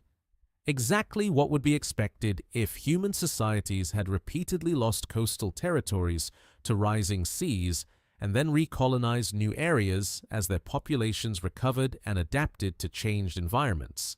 Along the coastlines of Southeast Asia, where the Sunda Shelf once connected the islands of Indonesia, Malaysia, and the Philippines in a single landmass, Genetic studies reveal evidence of ancient population movements that correlate precisely with periods of rapid sea level change. The ancestors of modern Austronesian-speaking peoples appear to have island-hopped across increasingly fragmented landscapes as rising seas transformed continental areas into archipelagos, developing the sophisticated maritime technologies that would eventually carry their descendants across the entire Pacific Ocean to settle islands from Easter Island to Madagascar. The genetic signatures of these ancient mariners persist in modern populations throughout the Pacific, but with patterns that suggest multiple waves of migration and colonization rather than a single expansion event. DNA studies indicate that some Pacific Island populations carry genetic markers from very ancient Southeast Asian populations that were isolated on different parts of the fragmenting Sunda Shelf, while others show evidence of more recent admixture with populations that developed advanced sailing technologies during the later phases of sea level rise. These genetic patterns provide a molecular map of how human societies adapted to the loss of familiar coastlines by developing the technologies and cultural practices necessary for life in an increasingly maritime world. The Aboriginal populations of Australia preserve perhaps the most remarkable genetic record of adaptation to changing sea levels. When the first humans reached Australia, roughly 50,000 years ago, sea levels were much lower than today, and the journey from Southeast Asia required crossing only relatively narrow water gaps. However, the ancestors of modern Aboriginal Australians became isolated on their continent as rising seas gradually widened the water barriers that separated Australia from Asia, creating the distinctive genetic patterns that characterize Aboriginal populations today. Despite this isolation, genetic studies reveal that Australian Aboriginal populations maintained complex internal patterns of migration and gene flow that suggest sophisticated knowledge of continental geography and seasonal resource availability. The most intriguing genetic evidence comes from studies of European populations that preserve DNA signatures from the hunter-gatherer societies that witnessed the submersion of Doggerland and other coastal areas during the early Holocene. These ancient genetic markers appear in modern populations at frequencies that suggest the displaced coastal peoples did not simply vanish when their territories were submerged, but rather integrated with inland populations, contributing their genetic heritage and presumably their cultural knowledge to the societies that would eventually develop Neolithic agriculture and establish the foundations of European civilization. Recent advances in ancient DNA extraction have made it possible to analyze genetic material directly from human remains found in submerged sites, providing unprecedented insights into the population dynamics of societies that lived along now-drowned coastlines.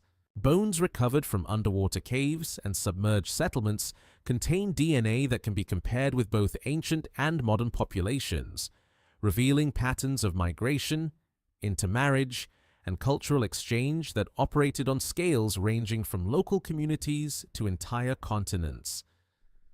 The most surprising discoveries have come from studies of populations that lived in areas now far from any coastline. Genetic analysis of ancient remains from highland regions of Europe, Asia, and the Americas reveals that many inland populations carry genetic markers characteristic of coastal peoples, suggesting that the displacement caused by rising seas triggered population movements that penetrated deep into continental interiors. These genetic signatures provide evidence for migration patterns that would be invisible in the archaeological record, particularly in regions where acidic soils have destroyed bone and other organic materials that might preserve direct evidence of ancient population movements. Computational models that combine genetic data with archaeological evidence and paleoclimatic reconstructions are beginning to reveal the full complexity of how sea level change has influenced human evolution and dispersal. These studies suggest that periods of rapid sea level rise may have accelerated human cultural and technological development by forcing coastal populations to develop more sophisticated tools, social organizations, and environmental knowledge necessary for survival in rapidly changing environments. The genetic evidence indicates that some of humanity's most successful adaptive innovations, including advanced boat building, navigation techniques, and agricultural practices, may have originated among populations that were forced to adapt to the loss of coastal territories. The implications of this genetic research extend beyond academic questions about human prehistory to contemporary issues of climate change and sea level rise. The genetic diversity of modern coastal populations reflects thousands of years of adaptation to environmental change, including repeated episodes of displacement and recolonization that have shaped both our physical and cultural evolution. Understanding these ancient patterns of adaptation may provide insights into how modern societies might respond to similar challenges posed by contemporary climate change. Perhaps the most remarkable aspect of the genetic evidence is how it reveals the resilience and adaptability of human populations faced with environmental changes beyond their control. Rather than simply documenting population crashes and cultural collapse, the DNA preserved in ancient bones and modern genomes tells stories of survival, adaptation, and cultural innovation that enabled human societies not just to survive the submersion of vast coastal areas, but to develop the technologies and social structures that would carry them to every habitable environment on Earth. The molecular clocks embedded in human DNA continue to tick toward an uncertain future, carrying within their chemical structure the accumulated experience of thousands of generations who witnessed the rise of ancient seas. Each mutation, each population bottleneck, and each episode of rapid expansion recorded in our genomes represents decisions made by ancestors who faced environmental challenges with the same fundamental human capacities for adaptation, innovation, and cultural transmission that characterize our species today. Their genetic legacy serves as both a record of past resilience and a resource for understanding how human societies might navigate the environmental changes that await future generations.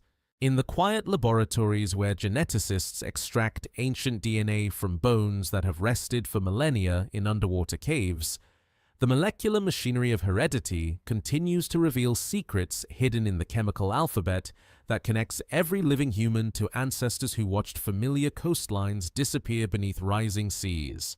These genetic memories, preserved in the nucleus of every cell, carry forward the accumulated wisdom of populations that learned to thrive in a world where the only constant was the patient transformation of land into sea, and sea back into land, across cycles of change that extend far beyond the brief span of human memory into the deep rhythms of planetary time.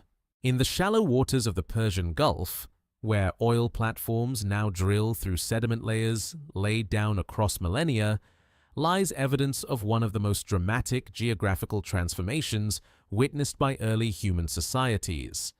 Beneath the warm salt water that has connected Mesopotamia to the Indian Ocean throughout recorded history, flows an ancient river system that once drained half of southwestern Asia through landscapes now buried under 200 feet of marine sediment. The Kuwait River, as geologists call this vanished waterway, carved channels through territory that supported some of humanity's earliest experiments with agriculture, animal domestication, and permanent settlement. The Persian Gulf exists today only because global sea levels rose following the end of the last ice age. During the glacial maximum, when vast ice sheets locked up enough of Earth's water to lower ocean levels by over 400 feet, the Gulf was a vast river valley watered by the combined flows of the Tigris, Euphrates, Karun, and numerous smaller rivers that descended from the Zagros Mountains and the highlands of Iran. This river system, larger than the modern Mississippi, flowed southeast through a landscape of freshwater marshes, gallery forests, and seasonal floodplains that provided ideal conditions for the wild ancestors of wheat, barley, and other crops that would become the foundation of agricultural civilization.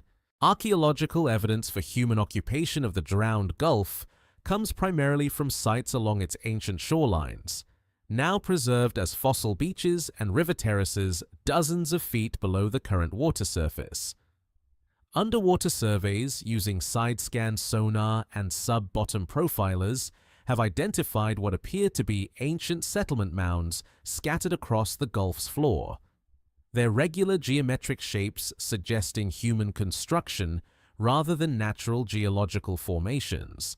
These sites, if they prove to be archaeological rather than geological features, would represent some of the world's oldest permanently occupied villages, predating the famous sites of the Fertile Crescent by thousands of years.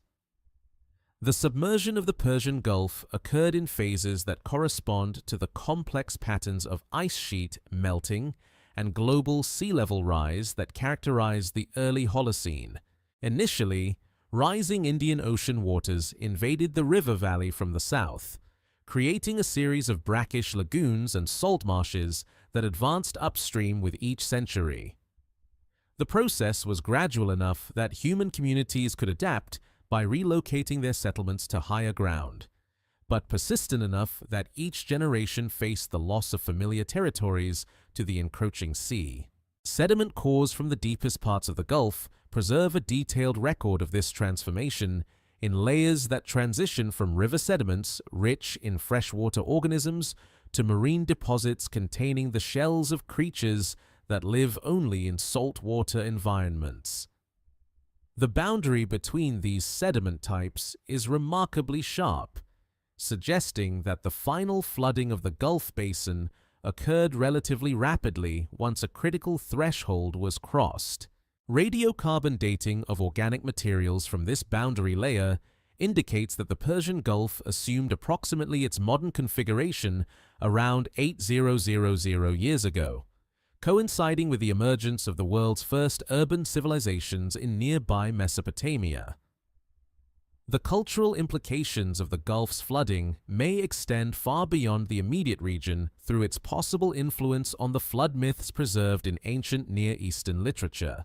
The Epic of Gilgamesh, humanity's oldest known work of literature, describes a great deluge that destroyed an earlier world, with details that some scholars interpret as culturally preserved memories of the Gulf's gradual inundation. The biblical account of Noah's flood, derived from earlier Mesopotamian traditions, contains geographical and ecological details that make sense only in the context of a gradual flooding process rather than the catastrophic deluge described in the narrative itself. The transformation of the Persian Gulf from river valley to marine embayment had profound effects on regional climate patterns that persisted long after the flooding was complete. The presence of a large body of water in the heart of southwestern Asia modified atmospheric circulation patterns, increasing humidity and altering seasonal temperature variations throughout the region. These climatic changes may have contributed to the environmental conditions that supported the development of irrigated agriculture in Mesopotamia, as the Gulf's moderating influence made the region more suitable for intensive farming than it had been during the arid conditions that prevailed when the area was a continental interior. Modern studies of the Gulf's oceanography reveal traces of the ancient river system in current patterns that continue to follow channels carved when the area was dry land. Fresh water from the Tigris and Euphrates, entering the Gulf through the Shatt al-Arab, flows along submarine channels that may represent the original course of the Kuwait River. The mixing of fresh and salt water in these channels creates unique ecological conditions that support distinctive communities of marine organisms adapted to varying salinity levels, living remnants of the transition zone that once existed as the ancient river met the advancing sea. The Persian Gulf's transformation also influenced human migration patterns throughout southwestern Asia and beyond. As rising waters gradually reduced the amount of habitable land around the Gulf Basin, displaced populations may have contributed to the spread of agricultural knowledge and technology throughout the region. Genetic studies of modern Middle Eastern populations reveal patterns of ancient migration that correlate with the timing of the Gulf's flooding, suggesting that the submersion of this fertile river valley triggered population movements that carried agricultural innovations as far as the Nile Valley and the Indus River system. Archaeological sites along the present-day coastlines of the Persian Gulf preserve evidence of how human societies adapted to the loss of familiar landscapes through the development of new technologies and social organizations. The world's oldest known pearl diving industry developed in the Gulf region during the period following its flooding, as coastal peoples learned to exploit the unique ecological conditions created by the meeting of fresh and salt water. Similarly, some of the earliest evidence for long-distance maritime trade comes from sites around the Gulf, suggesting that the transformation from a terrestrial to a marine environment stimulated the development of sophisticated nautical technologies. The sedimentary archives preserved beneath the Persian Gulf continue to yield new insights into the environmental conditions that prevailed during humanity's transition from hunting and gathering to agriculture and urbanism. Pollen grains extracted from cores taken throughout the Gulf Basin reveal detailed records of vegetation changes that accompanied the flooding, showing how forests and grasslands gave way to salt marshes and marine environments. These paleo-environmental reconstructions provide crucial context for understanding how early agricultural societies adapted to rapidly changing environmental conditions. The story of the Persian Gulf's transformation from river valley to marine embayment demonstrates how profoundly rising seas have shaped the geographical context within which human civilization developed.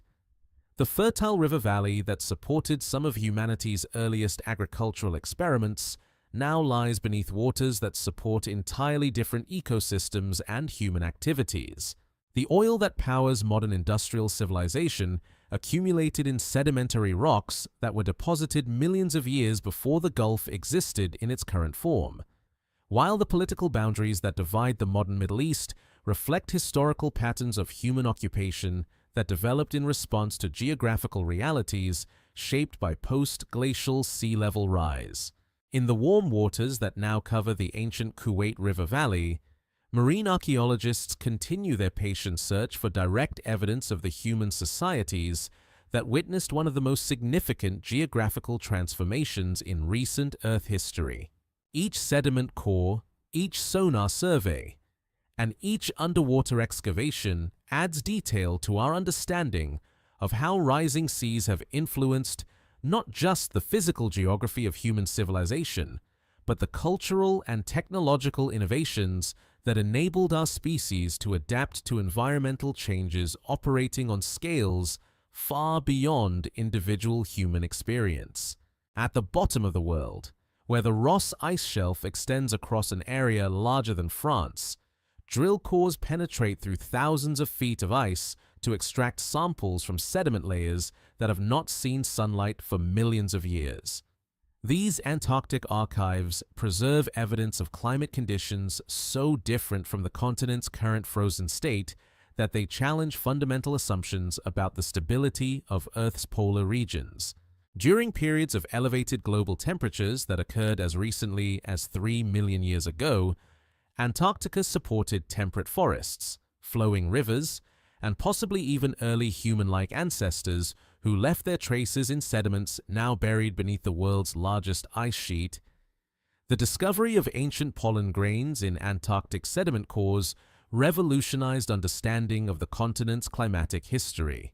These microscopic fossils, preserved in perfect detail by the dry, cold conditions that have characterized Antarctica for the past 30 million years, include species that currently grow only in temperate regions of South America and Australia.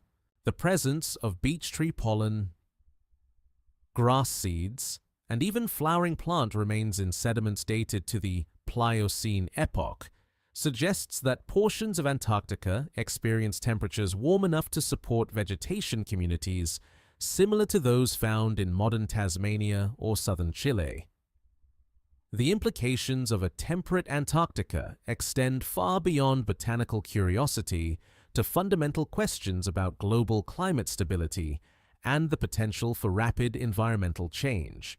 Computer models based on Antarctic ice core data and marine sediment records suggest that during the mid-Pliocene warm period, roughly 3.2 million years ago, global temperatures averaged only 2–3 degrees Celsius warmer than today.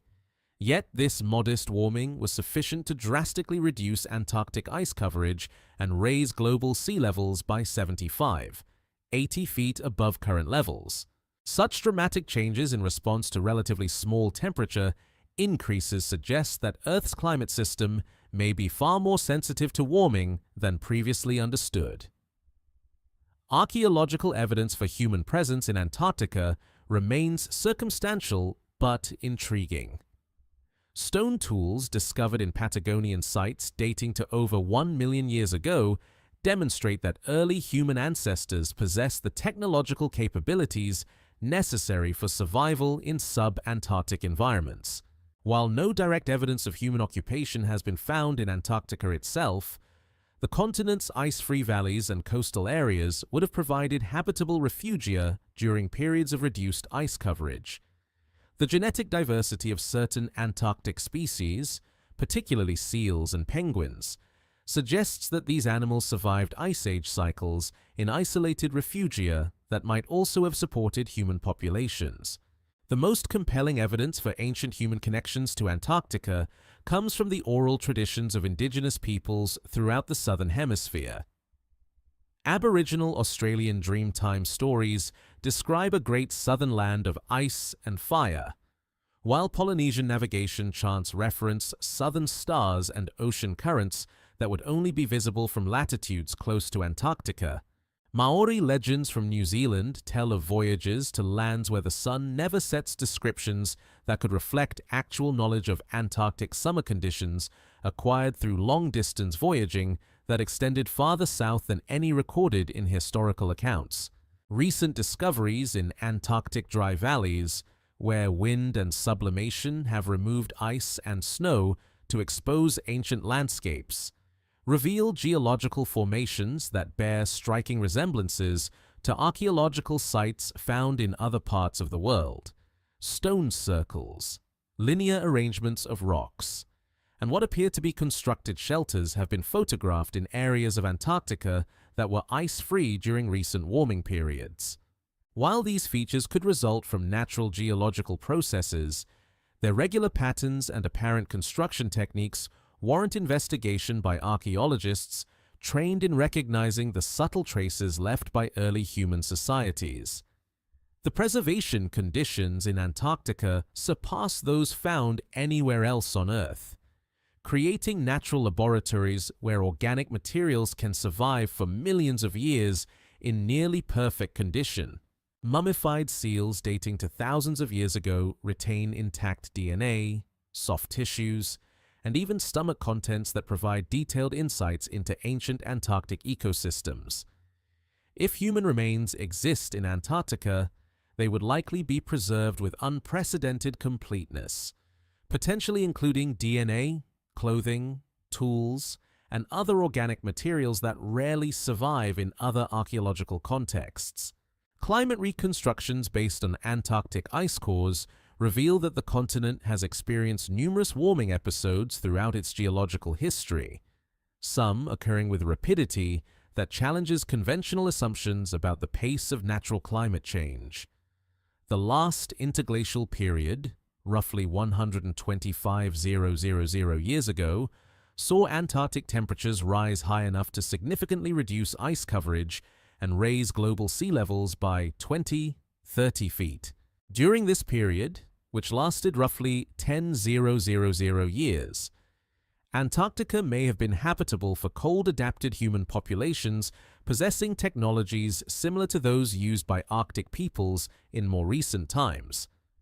The study of Antarctic microorganisms has revealed ecosystems of remarkable complexity existing in environments previously thought to be sterile. Bacteria, fungi, and even multicellular organisms thrive in Antarctic rocks, ice, and hypersaline lakes, demonstrating life's ability to persist in conditions that seem utterly hostile to biological activity. These discoveries suggest that even during Antarctica's coldest periods, isolated ecosystems may have provided refugia for more complex organisms, including possibly human populations that developed extreme adaptations for survival in polar environments. Modern genetic studies of Antarctic wildlife reveal patterns of population structure and evolutionary history that suggest much more complex biogeographical relationships than would be expected if the continent had been continuously ice-covered for millions of years. Some Antarctic species show genetic connections to populations in South America, Africa, and Australia that could only have developed through land connections or sustained contact across shorter water gaps during periods of reduced ice coverage. These genetic patterns hint at a dynamic Antarctic environment that periodically supported biological exchange with other continents. The implications of Antarctic climate history for understanding future global change are profound and deeply unsettling. If relatively modest warming could transform Antarctica from a frozen wasteland into a temperate landscape supporting diverse ecosystems, then current trends in global temperature increase could trigger changes in polar ice coverage that would dramatically alter global geography within centuries rather than millennia. The sedimentary records preserved in Antarctic cores suggest that such transformations have occurred repeatedly throughout Earth history, always with consequences that extended far beyond the polar regions to reshape coastlines and climate patterns throughout the world. The search for evidence of ancient human presence in Antarctica continues through increasingly sophisticated remote sensing technologies and targeted excavations in ice-free areas that may have served as refugia during past warming periods. Each new discovery, whether fossilized pollen grains, ancient DNA, or mysterious stone formations, adds to the growing body of evidence that Antarctica's history is far more complex and dynamic than the frozen continent's current appearance would suggest. The ice that now covers 98% of Antarctica may conceal not just evidence of past climate conditions, but also traces of human societies that witnessed and adapted to environmental changes as dramatic as any that Earth has experienced. In the perpetual darkness of Antarctic winter, where temperatures plunge far below the freezing point of Mercury and winds howl across ice sheets that have accumulated over millions of years, the continent keeps its secrets locked in frozen archives that yield their information slowly, core by precious core, to scientists who work in conditions that test the limits of human endurance. Yet, beneath the ice, in sediments that remember when Antarctica was green, lies evidence that the frozen continent at the bottom of the world may hold keys to understanding not just where human civilization has been, but where it might be heading as Earth's climate system responds to changes that echo transformations witnessed by ancient ecosystems now sleeping beneath miles of accumulated snow and ice. In the deepest trenches of the world's oceans, where pressures exceed 1000 times those at sea level and temperatures hover just above freezing, sediment accumulates with the patience of geological time, grain by microscopic grain, preserving evidence of environmental changes that extend back through millions of years of Earth history. These abyssal archives, undisturbed by the waves and currents that churn shallower waters, contain within their layers a more complete record of planetary transformation than any library constructed by human hands. Each centimeter of compressed mud represents decades or centuries of quiet deposition, creating timelines so detailed that scientists can read the chemical signatures of individual volcanic eruptions, asteroid impacts, and climate shifts with precision that makes human historical records seem brief and incomplete. The creatures that contributed to these sedimentary layers lived and died according to rhythms that connected the deepest ocean basins to changes occurring thousands of miles away on distant continents. Foraminifera, microscopic marine organisms that construct intricate shells from calcium carbonate dissolved in seawater. Record in the chemistry of their tests the exact temperature and salinity of the waters where they lived. When these tiny organisms died, their shells drifted down through miles of black water, settling onto abyssal plains where they accumulated alongside the skeletons of diatoms, radiolarians, and countless other marine microorganisms whose names are known only to specialists who study the ocean's smallest inhabitants. The precision of these natural archives surpasses anything achieved by human record-keeping systems. Isotope ratios preserved in fossilized shells reveal not just ancient temperatures, but also the volume of ice locked up in continental glaciers, the circulation patterns of ancient ocean currents, and even the atmospheric concentration of carbon dioxide during periods when no terrestrial life existed, to witness the slow transformation of Earth's climate system. These chemical signatures, readable only through sophisticated mass spectrometry techniques, provide data points for climate reconstructions that extend back hundreds of millions of years, revealing patterns of environmental change that operate on timescales utterly beyond human experience. The most remarkable aspect of deep-sea sedimentary preservation lies in its ability to capture instantaneous events within the context of gradual change. The asteroid impact that ended the Cretaceous period and eliminated non-avian dinosaurs appears in marine sediment cores as a thin layer of iridium-rich clay, marking the exact moment when vaporized extraterrestrial rock settled from atmospheric clouds onto seafloors around the world. Below this boundary layer lie sediments rich in the fossils of marine reptiles and diverse plankton communities that had flourished for millions of years. Above it, the fossil record shows dramatically reduced diversity and the beginning of evolutionary radiations that would eventually produce the mammals that colonized terrestrial environments vacated by extinct dinosaur lineages. Volcanic eruptions from throughout Earth's history leave their signatures in deep-sea sediments as layers of distinctive glass shards and mineral crystals that can be traced to specific eruption events through chemical fingerprinting techniques. The Toba supereruption, which occurred roughly 74,000 years ago in what is now Indonesia, deposited ash across the entire Indian Ocean basin, creating a marker horizon that appears in sediment cores from locations thousands of miles from the eruption site. These volcanic marker layers provide precise synchronization points for correlating environmental changes across different ocean basins, allowing scientists to reconstruct the global impacts of major eruptions on marine ecosystems and climate patterns. The deep ocean's preservation of organic materials creates archives that extend the sedimentary record beyond simple mineral deposition to include complex molecules that record biological processes occurring in ancient marine ecosystems. Biomarkers. Distinctive organic compounds produced by specific types of organisms persist in marine sediments for millions of years, providing direct evidence of ancient bacterial communities, algal blooms, and changes in marine productivity that responded to variations in ocean chemistry, temperature, and nutrient availability. These molecular fossils reveal ecosystem dynamics that operated long before complex life evolved. The hard shells and skeletons that dominate the visible fossil record. Perhaps the most profound discoveries emerging from deep-sea sediment studies involve evidence for rapid climate changes that occurred naturally throughout Earth's history, demonstrating that the planet's environmental systems can shift between radically different states much more quickly than previously imagined.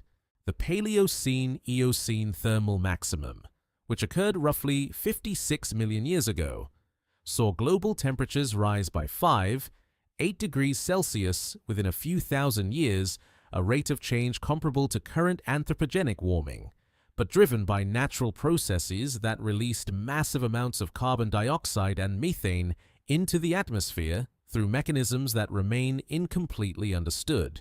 The